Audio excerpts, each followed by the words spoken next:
မင်္ဂလာပါအခုကျမဒီနေ့ပြောပြမှာကကျမတို့ကုမ္ပဏီရဲ့သုံးတဲ့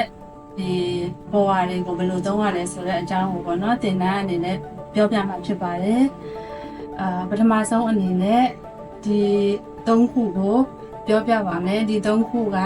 အယောင်၃ယောင်ရှိပါတယ်ဒါကိုကြားလို့ရှိရင်အခန်းအတွက်ပြီးတော့အိတ်ခန်းတို့စပွဲတို့တုပ်တဲ့နေရာမှာအသုံးပြုပါတယ် general အထူးသဖြင့် general cleaning မှာအသုံးပြုပါတယ်အဲ့တော့ဒီနေ့လက်တွေ့အနေနဲ့ပြရမယ်ဆိုရင်တော့ဒီထဲကအယောင်တစ်ခုခုကိုယူပြီးတော့မှကျမတို့ဒီစပွဲတွေကိုတုပ်တဲ့နေရာမှာအသုံးပြုပါတယ်ပြီးတော့ဒီလို TV တွေကိုတုပ်တဲ့နေရာမှာလည်းအသုံးပြုတယ်ဒါပေမဲ့ TV ကိုတုပ်တဲ့အခါမှာတော့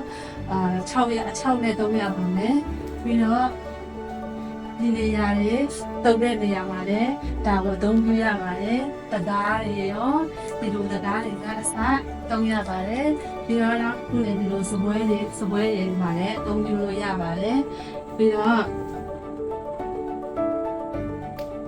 ဒီလိုစပွဲတွေကိုလည်းတုပ်တဲ့နေရာမှာလည်းအသုံးပြုလို့ရတယ်လို့ဒီလိုပတင်းပေါက်ပေါင်တွေတုပ်တဲ့နေရာမှာလည်းအသုံးပြုလို့ရပါတယ်ပြီးတော့နောက်တစ်ခုကဒီလိုပန်ကာတွေကို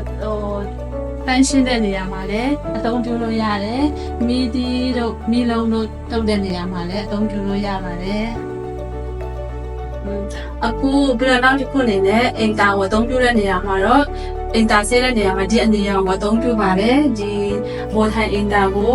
အချောက်တုပ်တဲ့နေရာမှာအသုံးပြုတယ်ပြီးတော့နိုင်ရနဲ့ဒီဘေးစင်တွေတကားတွေကကြတော့ general cleaning မှာအသုံးပြုတဲ့ဟာကိုအသုံးပြုလို့ရပါတယ်ဒါကတော့မီးဖိုချောင်အတွက်ဖြစ်ပါတယ်ဒီအစိမ်းရောင်ကိုဒီမီးဖိုချောင်ဒီလိုမီးဖိုတွေအသုံးပြုတဲ့တုပ်တဲ့နေရာမှာအသုံးပြုပါတယ်ဒီလိုနေရာတွေကိုတုပ်တဲ့နေရာမှာအသုံးပြုပါတယ်ဒါမဲ့နောက်တစ်ခုအနေနဲ့ကတော့မီးဖိုချောင်မှာတစ်ခုလို့ရှိပါတယ် move out နဲ့ post renovate ရှိပါတယ် post renovate ကမီးဖိုချောင်တက်နေတဲ့အတွက်ကြောင့်မလို့ general ကိုအသုံးပြုလို့ရပါတယ်ဒါပေမဲ့ move out ကြတော့အရန်ကိုစီပြန်တယ်အရန်ကြီးပတ်တဲ့ခါကျတော့ဒီအစိမ်းရောင်ကိုသုံးပေးရပါမယ်